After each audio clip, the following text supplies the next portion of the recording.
Yes, please. Sorry, Chair. Thank you. Okay. I'm Councillor Peter Lewis. I'm the chair of the Fire Authority, and we're meeting virtually, remotely today. For the benefit of those viewing it, the members of the Fire Authority have an asterisk by their name, and members will be well aware of the need in order to speak to use the raised hand function, and then obviously unmute when it's their turn to call, and I will introduce them. So it gives me very great pleasure to welcome our new Chief Fire Officer to our first Fire Authority meeting, Chief Fire Officer Dawn Dock. So a very warm welcome to you, Chief. And I know that from our previous discussions that members are really looking forward to your tenure in this post. So welcome, and we'll now move on to the agenda itself. I've only had one apology, and that is from Councillor Sue Lloyd-Williams. I don't know whether Alwyn's had any late ones or whether members want to raise any apologies. I've had apologies from Councillor Adrian Tansley and Councillor Beverly Parry-Jones. Okay, thank you. We'll note those. Don't see any members with raised hands. So we'll move on to item 2, declarations of interest. Any members? Can I just say, Mr. Chairman, I did put the hand up. I didn't Okay, get go ahead, Ian. I did have a problem with my laptop through county, so I can't get the agenda up. All I've got is the photographs of each of the members. So you'll have to excuse me if I try and find out if I can get it going again halfway through, just to see so I can follow the agenda. And also I did send a message in that I have another meeting later on, so if it doesn't go on too long, I'll be fine, but if it does, I'll have to leave. Thank you, Ian. I'm aware of a couple of members having to leave later in the morning, so thank you for that. I haven't been advised of any urgent matters. So we move on to item 4, minutes of the meeting held on the 21st of June. All members will have had that circulated. I assume that we've got members that wish to agree that the minutes are correct record. Councillor Nigel? Yeah, I'd like to move the minutes, Chair. Okay, thank you. Second, Chair. Thank you. If members just like to raise their hand if they're in agreement. Thank you for that. I'm not aware of any matters arising that aren't on the agenda. So you've got a raised hand, Mary. You're on mute. Thank you very much, Chair.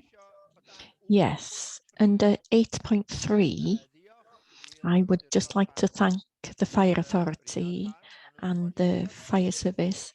They've been by my house, to my house, and they have fixed one of the smoke alarms, and they've done excellent work. Thank you very much. Thank you. Ian, you Dunbar? Or is that a previous raised hand that's not been lowered?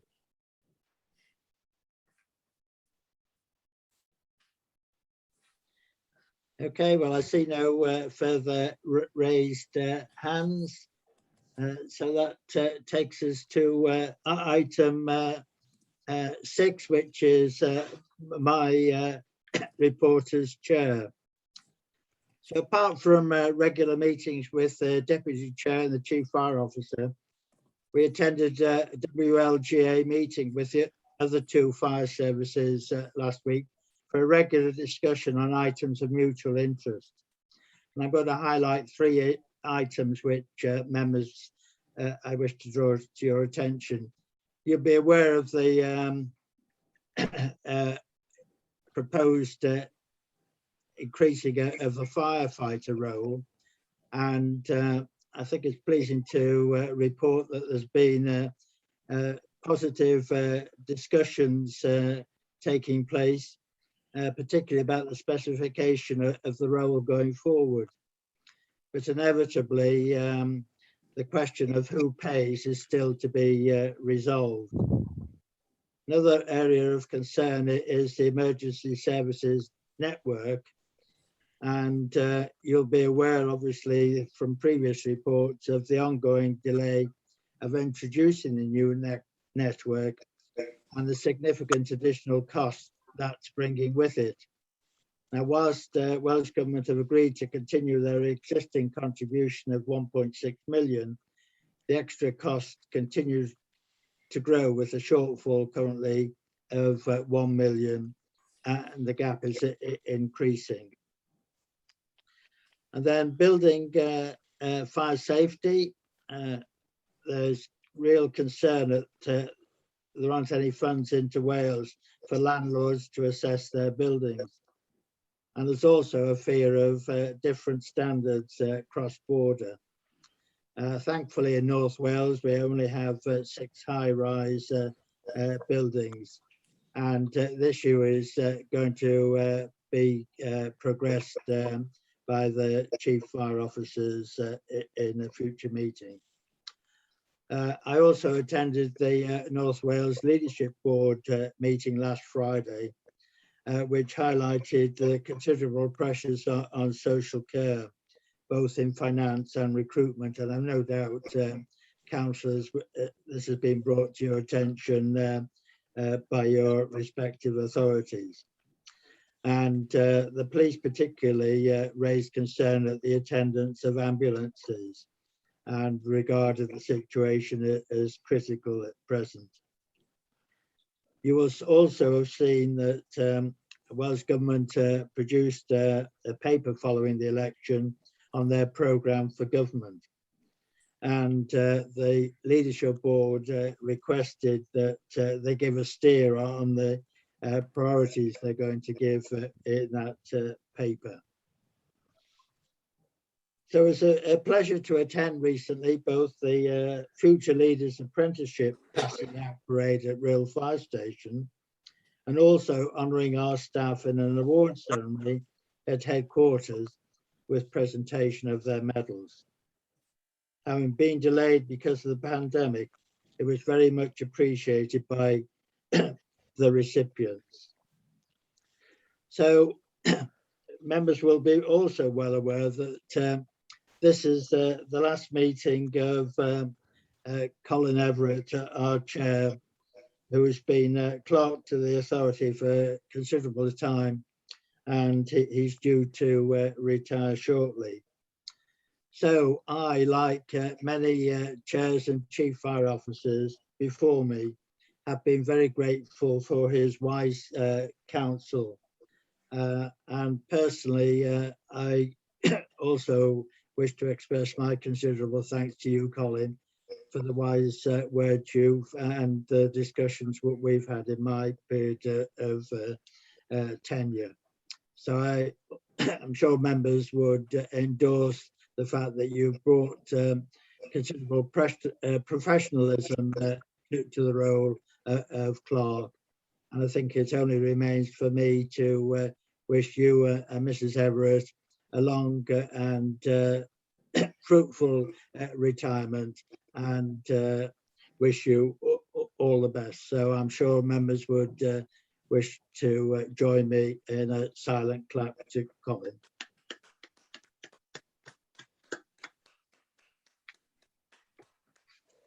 So that concludes my report, but I'm aware that Colin isn't actually going to remain for the whole of the meeting. So I don't know whether, Colin, you want to leave a a final word to members. If I may, Chair, thank you very much for those warm words, which are really appreciated. It's been an honour to be your clerk for a little over 13 years now. And I hope I have given you the best advice and wise counsel to see you through some difficult times. It's been a wonderful, warm network of people, members and officers of the Fire Authority to work with. And I think we can all say very proudly, we've said this many times, it's an extremely well-run authority and service. And that's a credit to everybody on the line, noting that there are big challenges ahead that Dawn, as the new Chief Fire Officer, will share with you in the Part 2 item later. I think the final advice I would give you, it's down to us to craft a positive future coming out of the pandemic. Dawn will be right to press for the next stage of change and modernisation, so that it's a service that's fit and ready to deal with very changing circumstances out in communities. And a very final comment, of course, I'll leave you in the capable hands of Gareth, who you all know very, very well, who will now be your clerk. And he and I, while I'm here till the end of October, will help and support Dawn in prepping some of those changes that will come ahead. And of course, Gareth is well supported by Matt Giorgio as his new deputy. So I wish you all well in the future. I do hope to see you all from time to time. And of course, we'll look out for the progress and the affairs of the Fire Authority and service in the future. So diolch yn fawr. Pleasure. Mary, you wish to have a word? If I may, please, respected Chair. As a former chair, I would like to thank Colin very much for his excellent service. He was a great support to me as chair and as Fire Authority. So I would like to thank you and wish you all the best. Best wishes for the future, Colin. Thank you very much. And best wishes to Gareth in his new role as well. Okay, thank you. Well, we'll now move on to item 7, which is a COVID-19 update, and I'm going to invite Richard Fairhead to take this item, please, Richard. Diolch yn fawr, Cadeirydd. Thank you very much, Chair. Members will be well aware of the current national situation across the UK, Wales and indeed North Wales, where cases of COVID are still high, despite so many people receiving the vaccination. We in the service have seen a steady increase in numbers of people who have been confirmed as having COVID-19, although we steady out with about 10 people at any one time off work with COVID, and thankfully we've not had any of those staff members recently who've required anything other than rest at home. As a service, we're continuing to work with our partners to support the recovery agenda, and Sian Morris represents the Chief and the service on the Recovery Coordination Group, the RCG, where we're continuing to work and offer our support to help North Wales recover. We continue to follow government advice and are working to move to a new normal through our internal business continuity management group, with more and more meetings being held face-to-face with appropriate safety measures in place. And indeed, recently the Chief was able to hold a service leadership team meeting in person. We're able to do this by having robust risk assessments and control measures, which we continue to review to support the staff who work in our buildings and our fire stations in staying safe and providing the services to our communities. What we are doing is continuing to expand those services in a safe and controlled and managed way, and I'll give you some examples. Members will be pleased to hear that following a successful pilot and consultation with partners, we were able to run, and we are now able to run, week-long Phoenix courses for young people across North Wales. Once again, managed through robust risk assessments, which our Phoenix team have in place to enable the courses to run while keeping the team, the young people, their families, and indeed our communities safe. We've also been carrying out safe and well checks in person to our most vulnerable through the majority of the pandemic, but we've been doing lots of phone call audits to the less priority individuals. We're now trying to move to do a greater number of those checks in person, and I'll be able to update members at regular intervals on how that is progressing. Business fire safety. The teams are now performing more and more of the high risk audits again in person. So they're going out to commercial buildings and they're going out to sleeping risks across the region to assist and monitor the fire prevention and the fire safety provisions that are in place. We believe this is very important in supporting businesses in keeping their staff, their buildings and their patrons safe, particularly with the huge increase in staycation and visitors across North Wales. Similarly, our operational crews have been keeping in touch with the higher risk premises across the area. So these are premises where if there was an incident, if there was a fire, it would cause a much larger incident, possible risk to firefighters, and possible risk to the community. They were doing these audits and making sure that the information we have of what's stored there, how many people are there, how we get in, and all those sort of things over the phone. Again, we're now able to send crews out to do these in person, again, with robust risk assessments in place. So those are some of the areas where we're returning to a more normal sort of state, and we'll continue to monitor the progress of these and adapt them and review them and the risk assessments as government advice changes. I think I probably need to say that the way that our staff in every single function, department and station have worked through the pandemic and into this recovery phase has been fantastic. Without their professionalism and commitment, we wouldn't have been able to continue to provide the essential services that we have done since March 2020. Their dedication to provide those services to the communities and across the region isn't a surprise, but it's something which I know that the Chief Officer and the rest of our team are extremely proud of. So thank you very much. Thank you, Richard. I have to say, having attended those two events, it was quite apparent to me the enthusiasm and professionalism of staff. And you've illustrated there that we're now going into a new way of working.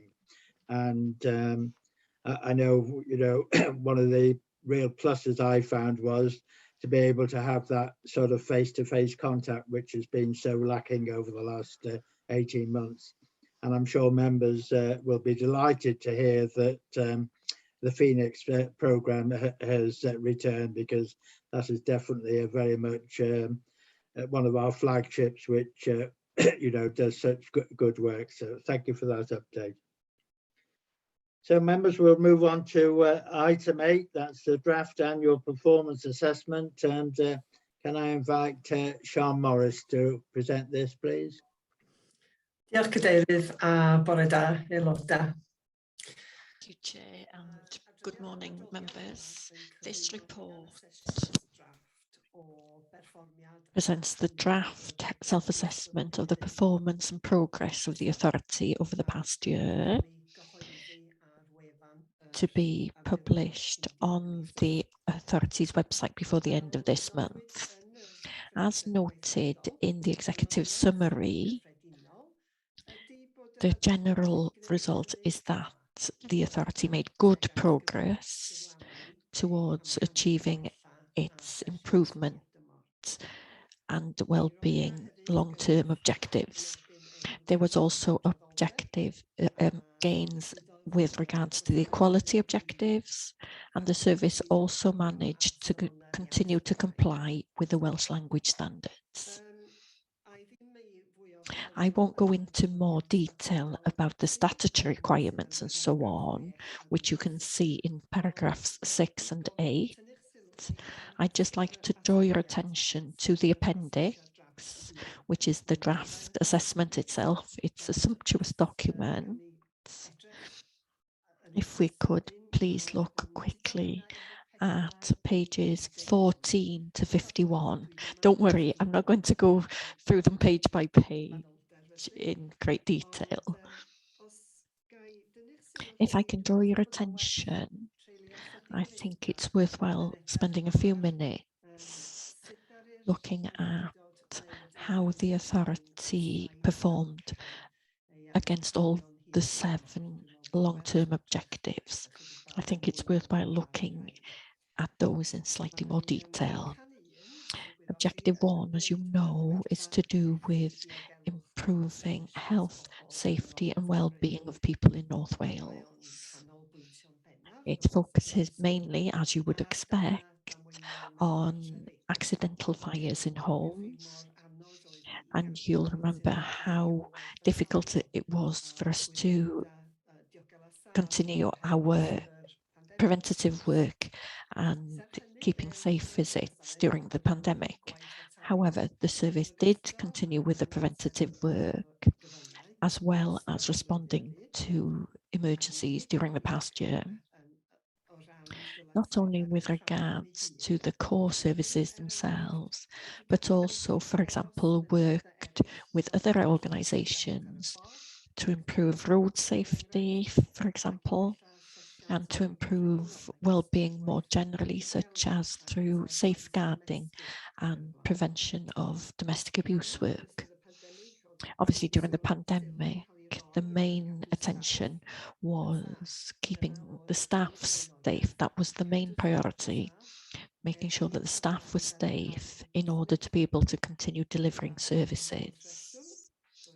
Of course, this wasn't something that we predicted as we put in the action measures for the year.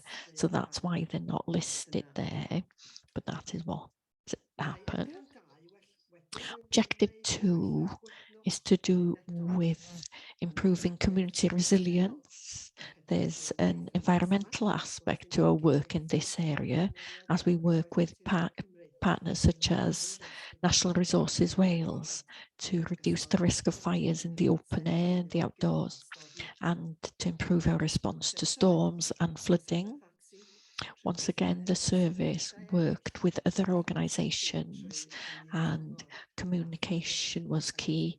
We targeted effectively and shared advice. Objective 3 involves working efficiently and effectively. Obviously, this was more challenging for us all in the public sector last year, but despite the pandemic, we managed our resources well. Obviously, we needed to adapt and adjust, and it's fair to say that not all action plans were achieved as we'd predicted, but the service managed to retain its focus, kept things going, and we concentrated on our most important priorities. Objective 4 is to do with more engagement with people, including the public and staff.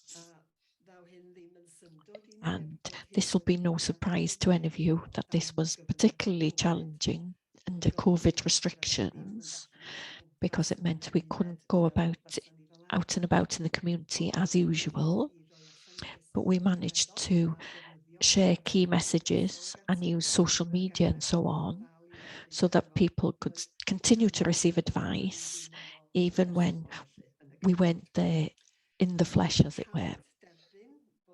We must, that this was quite a one-sided conversation, as you can understand, but on the other hand, there are examples in the draft assessment of innovative work that we undertook with schools, work targeted to reduce the deliberate fires and so on. I'm thinking about page 31. There's an example of our staff visiting the larger hospitals, Ysbyty Gwynedd, Glenclwyd and Maelor, to speak to children and young people about how to keep safe in their homes. And there's another example of another member of staff taking on the challenge of taking a photograph on top of all 15 peaks in Snowdonia, which are over 3,000 feet, to raise awareness about the importance of testing smoke alarms. So where there's a will, there's a way, isn't there? And staff have been very innovative. Also, there's a description of some of the challenges of continuing to keep in touch with staff, with so many working from home and under different pressure, different. Again, nobody had predicted having to work in this way, but the staff worked extremely hard to support colleagues and make sure that they were all okay throughout the year. And that continues, of course. Objective 5 is to do with the workforce itself. The year was quite a mixture. We had to put some projects to one side temporarily in order to focus on the more immediate priorities, but many things did continue, but with some adjustments. Objective 6 then is about becoming more aware of the environment and reducing our impact on the environment. No surprise that the pandemic has slowed down this work slightly, but progress was made despite that, including regional work through the North Wales Leadership Partnership and the Public Services Boards. But it's fair to say that there's some catching up to do now, but there's more about that on today's agenda. And finally, the 7th objective, which is about the social value and sustainability in our work, including our procurement processes. Once again, there wasn't all that much to report on, but there are a few things that we can be very pleased about that happened last year. Our work with the health board and the local authorities to set up the field hospitals. We provided one of our mass decontamination units to be used as a triage facility in Ysbyty Gwynedd, and we helped the ambulance service by releasing staff to be driving ambulances. So with regards to the 7 objectives, the self-assessment comes to the conclusion that good progress was made last year. Somewhere in the middle, some things went well, some things are still being worked on, which is fair enough. Turning now to the Welsh language standards, the section which starts on page 44 of the document, you will see that 38% of the workforce are fluent Welsh speakers. 83%, a much higher percentage, have at least basic Welsh language skills, but not necessarily fluent in Welsh yet.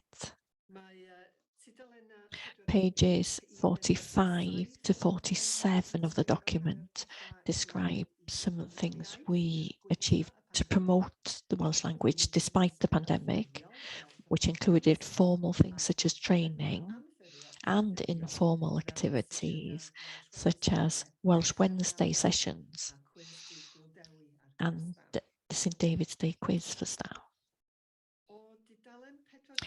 From page 48 to 51, there's a summary of the progress against the equality objectives of the authority. These repeat what we've already reported on to some extent, but with a few additions, such as the introduction of e-learning packages looking at equality, diversity and inclusion. Page 52, you see the performance indicators and then the annual report on the Charter to prevent fires in homes. You will notice that there are 1 or 2 gaps here and there where the figures haven't been published yet by Welsh Government. But of course, when those are received, we will slot them into the document. On page 58 is a section that deals with what other people said about us. Audit Wales in their reviews of our corporate resilience and how we provide electronic communication. And then finally, some general information, contact details and glossary and so on. So that's a brief overview of this very comprehensive document. With your permission, Chair, I would like to say a few words about the staff who formed this assessment. Producing this document is a massive task, as you can imagine, for the corporate planning unit. The two colleagues who've completed this and put it all together have only been working for us for just slightly before last Christmas. They joined us with no experience of working in the fire and rescue sector, knew very little about North Wales Fire and Rescue Service, and they have worked from home since the beginning. They've only met face-to-face once, and that was for one training session for one day with an external trainer.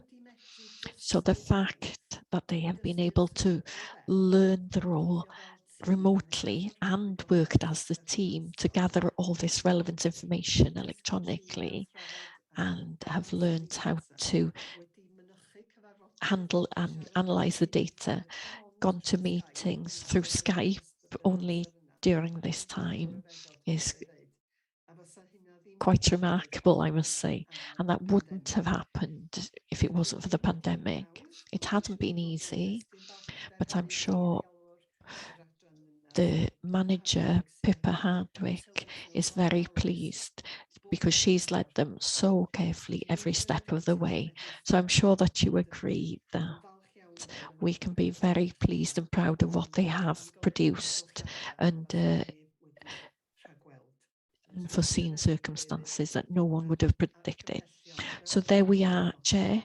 The recommendations are as you see them in paragraph 4 of the report. Thank you very much.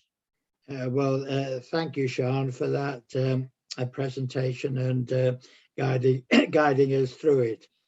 I, like you, I'm sure members too would, having read the document, the first thing that's quite clear is the detail that's presented and how readable it is, and the graphics which explain it so well. So on behalf of the Fire Authority, if you pass our thanks on to those members of staff who are responsible for it. And I've no doubt other members will have comments to make. I think, though, that all staff should receive credit for achieving many of the objectives that set out, given the fact that, we've been through the pandemic and the challenges that brings. So, I made the comment to the chief the other day when we had a discussion of this document that it really is a credit to the fire service in terms of the information it provides and the details. So I, for one, are really in awe of it. So I've got members now wish to make a comment. Deputy Chair, Dylan. Thank you, Chair. And I'd just like to echo your comments about the quality of this report. I mean, Sian's concluded that we're making good progress in terms of our performance as a fire and rescue service, and that is clear because the evidence is contained in the report and there's excellent examples to sort of confirm the evidence of the progress that we're making. So an excellent report, and yes, I'd also like to add my thanks to all the staff who are so dedicated and committed and sort of helping to achieve these objectives. I just have one question, and that's on page 54 of the report and related to some of the data on performance. And it says under item or sort of objective 3, we will attend dwelling fires swiftly and properly equipped to deal with them. And then there are some gaps, and Sian mentioned that there are some gaps because we're waiting for confirmation from the Welsh government in terms of those response times. And I'm just wondering why that is, because presumably we record the data in relation to the response times. Is it that the Welsh government has to confirm the data that we collect? It's just a query in relation to that, because obviously it's important information in terms of how swiftly we are attending to the fires. Thank you. Yes, this is a routine set of data that Welsh Government produces annually. It's part of their normal recording, and it's done in certain time bands and such like. So it is about waiting for that. On page 54, it is part of the charter, and therefore this is a format that was agreed by the 3 fire and rescue authorities back in 2012, I think, where we agreed that we would use the same source of data in order to ensure consistency of reporting across 3 FRAs. And for that reason, we have agreed to wait for the Welsh Government's data, so that we can be sure that it was compiled in the same way across the same services. So it is quite a complex area to extract, but we needed to make absolutely sure, we continue to make absolutely sure that it's measured in the same way. And that's the reason why that one was very well spotted, Deputy Chair. Diolch yn fawr, Sian. And do we know how long we're going to have to be waiting for Welsh Government to actually supply these figures? Because obviously it's holding us back with the production of the report. Yes, I couldn't speak on their behalf in this year because of disruption and such like, but we shouldn't be too long. They usually manage to get them out before the end of October, so we should see it shortly. But as I say, I can't speak on their behalf, but it doesn't normally take too long. Diolch yn fawr. Thank you. I've now got Councillor Marion Bateman. Thank you very much. Thank you very much, Chair. Yes, it's an excellent and very comprehensive report. Thank you for that. I don't have a question. I'd just like to take this opportunity, if I may, to thank the authority for their swift assistance during the recent flash floods in the Mold area. Thank you so much. You're invaluable. Thank you for that. Very much appreciated. Well, I have no other raised hands, so can I take you to the recommendations? It's in 2 parts. One, to approve the publication of the document, and also to publish a simple summary of the key elements. Obviously, as Sian has said, it would be dependent on that additional information coming through, but hopefully not too long. So could I have somebody who would be kind enough to move, Chair? Thank you. Second. Yeah. Raise our hands, all in favour. Thank you. Right, that we'll now move on to item 9. That's the provisional outturn 2021-22. And if I can invite Helen MacArthur to deal with this item, please. Thank you, Chair, and good morning, everyone. This agenda item provides an update on this year's financial performance, and that is set out as at 31st of July, and also provides some future look to the end of the year. It also covers both our revenue and capital expenditure also. Turning firstly to the revenue position, members will recall that the budget approved in November 2020 was £37.07 million. When we set the budget, there were a number of assumptions that we made. One of those was that we would continue with our existing service delivery models and what we term as business as usual.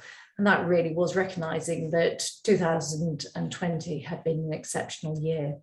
We also anticipated pay awards of 2% for all of our staff. And at that time, when we set the budget, the actual pay award wasn't known.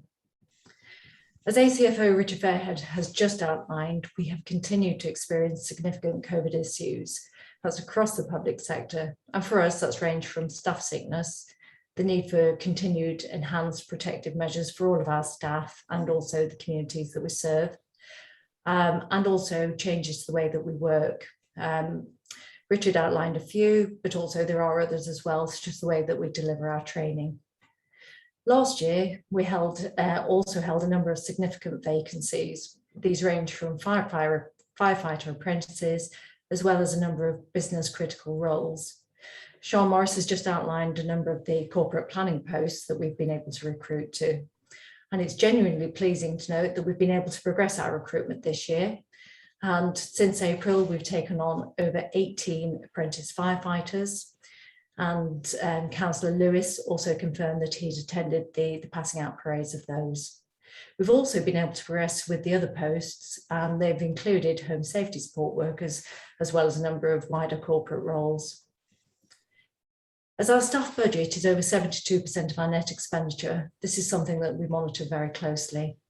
The budget assumptions included a pay award of all 2% for all staff. And as pay awards are negotiated nationally, this is something that's outside of our control. The pay awards for firefighters have been agreed at 1.5% for this financial year, although the award for other staff has not yet been finalised. Any underspend arising from agreements below the budgeted 2% will be ring-fenced for future years. In relation to our non-pay expenditure, we are experiencing some significant challenges as inflation is higher than we anticipated when we set the budget. And in particular, utility costs continue to rise. We've also resumed the backlog maintenance that was paused in our buildings during the 2020-21 financial year. And now there is a special focus on those environmental works, which are so critical to helping us achieve our carbon neutral position. In addition to that, fuel costs are also above average. What the pandemic has highlighted is the complexity of the global supply chains, and we're experiencing a general upward trend in all costs, which is well reported across the economy. And certainly driving into work this morning, he was on the radio that 2 fertiliser plants in the northeast of the country are going to have an impact on the meat supply chain, something I would have been blissfully unaware of previously. But on a more positive note, interest rates remain low, and the authority has been able to maintain a relatively low interest charge through short-term loans. The full year projection for our interest is £322,000 against a loan portfolio of about 26 million. Our income stream is relatively stable, and it's largely made up of monies coming from the constituent local authorities and also our Welsh Government grants. Our grants total 2.2 million, which includes support for our pension costs, support for Firelink, which is the emergency service network, and also other initiatives such as youth engagement, home safety checks, and arson reduction, very much focused on our community safety. In overall terms, the year-end forecast remains that we will achieve a balanced position. This includes utilising reserves from 2020-21 to address those schemes that were put on hold during the height of the pandemic. Where our pay costs are below budget, the underspend will be used to address non-pay pressures in the first instance. And paragraph 30 of the report shows the revised budget headings against each of the expenditure items. What we have to be cognizant of is the fact that we're not yet out of COVID. And therefore, if schemes are not able to progress during this financial year due to those ongoing restrictions or indeed issues with the supply chain, they will be earmarked for progressing in 2021-22. Turning to the capital programme, a budget of almost 3 million for this financial year was set in November 2020. The capital plan has been revised to 2.4 million as a small number of the building schemes are now being funded via revenue. The plan is mainly made up of replacement fire appliances, and currently it's estimated that these will become operational in May 2022 when the final payments become due. We have 8 fire appliances in progress, very much 15% of our fleet. They will remain in the capital plan, but it's highly likely that that element will be rolled into next year. That concludes my update, and I'm happy to take any questions that members may have. Thank you, Helen. And again, an excellent report, really laying out all the facts for members there. Obviously, going forward, and we'll all have seen the inflation increases in materials and everything else at the moment, which obviously are going to have an effect on this year and future years' budgets. Just one thing from me, really. I hope that we continue to apply for any financial assistance from Welsh Government that we might be eligible for the rest of this budgetary year. So I've got Mary Glor Davis has got a question for you. Diolch yn fawr a diolch am yr adroddiad. Thank you very much, and thank you for the report. It's just a small one, really. I take it that we purchased new uniform for the firefighters last year. And I take it that we've brought them as a whole of Wales. It's usual that all the fire and rescue services purchase together to get a discount. Thank you. Thank you. Yes, I'm able to answer that. Each of our firefighters is issued with personal issue PPE kit. It generally lasts between 6 and 8 years, and that has now been rolled out. Absolutely. Once for Wales, where we can actually collaborate with our other fire and rescue colleagues, whether it is just in Wales or more widely in England and Wales, but we have done that. So the kit that our firefighters are using and are wearing is actually is being utilised across Wales. So our rollout is now fully complete, and I think it started at the back end of March and was completed through April and May. So that's now been fully provided. What we have done is we brought the old kit back into central stores. It's been laundered, it's been repaired, and actually it's been recirculated into our training department. And what that does is it protects the new kit, so we're not using it unnecessarily, but it also makes sure that we've fully utilised that old kit. So we don't want to put to landfill a uniform that there's still some life in. So very much paramount importance in terms of safety, and then the value for money through that Once for Wales approach. Diolch yn fawr, Helen, a ddarchog. Diolch. Okay. Thank you, Helen. Excellent. Can I invite Dylan Rees for his question? Thank you, Chair, and thank you, Helen, for your report, which certainly reads positively. I don't have a question. I just wanted to make a comment, actually. The Chair sort of mentioned inflation, and it does concern me that sort of the national pay award that's been agreed for firefighters is an increase of 1.75%, yet inflation has now gone up to just over 3%. And I appreciate that this is a national issue, but we've been talking about how much we value the commitment and dedication and hard work of our staff. And it just concerns me that inflation now is running ahead of actual wage increases. And I just wanted to make that comment. I appreciate it's not a matter for us at this stage. Thank you. Okay, thank you. I have no further hands raised, so can I take you to the recommendations under 4, and that is that we note the capital outturn and the projections highlighted in the report, and the second part is that we note the budget realignment requests. So could I have somebody who's prepared to, thank you, John, and Mary accepted. So if members just like to raise their hands if they're in agreement to that. Okay, thank you. Thank you, Helen. Thank you. So we'll move on to item 10, which is pensions. And this is a subject which seems to be repetitive on our agenda. And I've no doubt Helen will explain in her presentation why. So over to you, Helen. Thank you very much. I'm just about to test my technical skills as I need to share my screen. So I'm hoping that you're going to confirm that you can see my screen now. Yes, we can see it. Excellent. Thank you very much. Today, the paper on the agenda is quite a technical paper. It talks about pensions, talks about some of the challenges. So my presentation today is going to focus on those aspects of it, because I think it's really, really important that members are fully cited.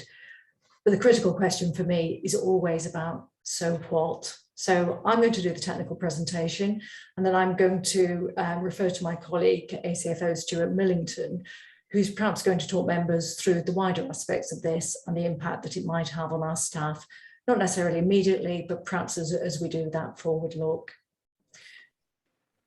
So this is actually the third paper that I've presented to the Fire Authority on this subject. And the reason for that is it's very uncertain to us. It's a national legal challenge and it's outside of our control. So, but it's of such importance that it's imperative that you're cited.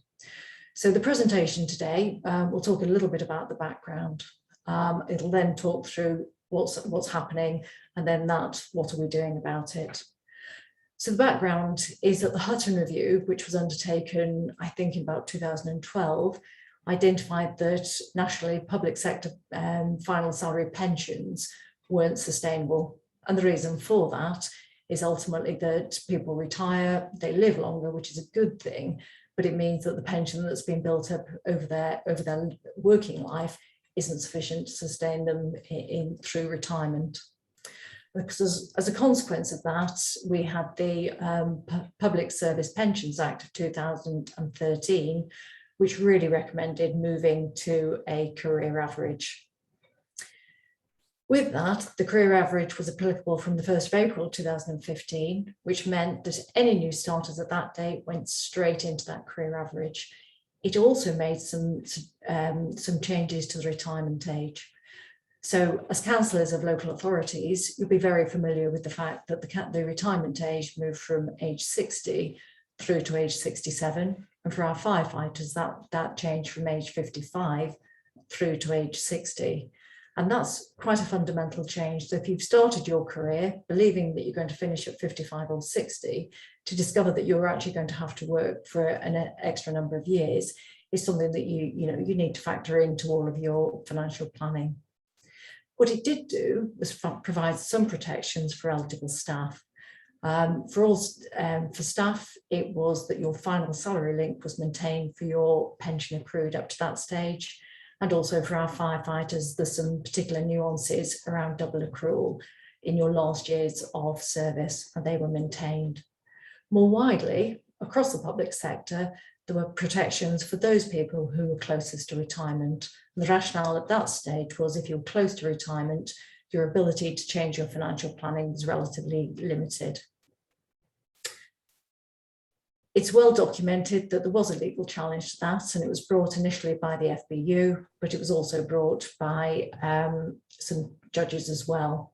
And actually that legal challenge was a claim for age discrimination. In 2018, what's known as the McLeod and Sargent judgment was issued by the High Court.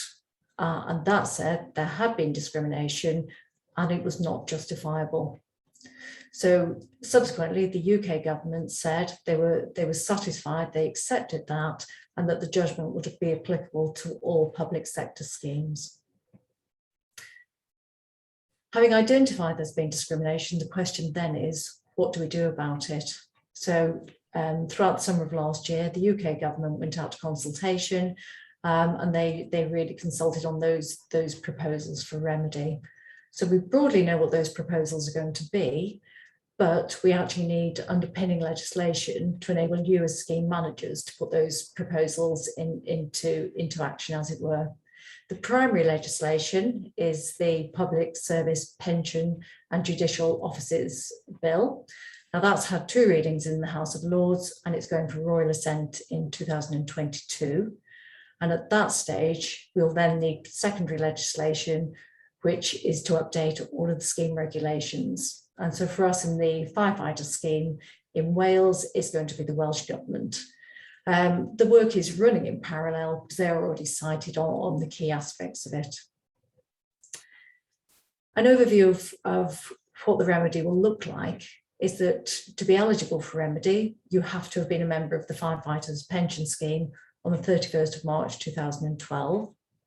The remedy period runs from the 1st of April 2015 to the 31st of March 2022. So that's a 7-year period.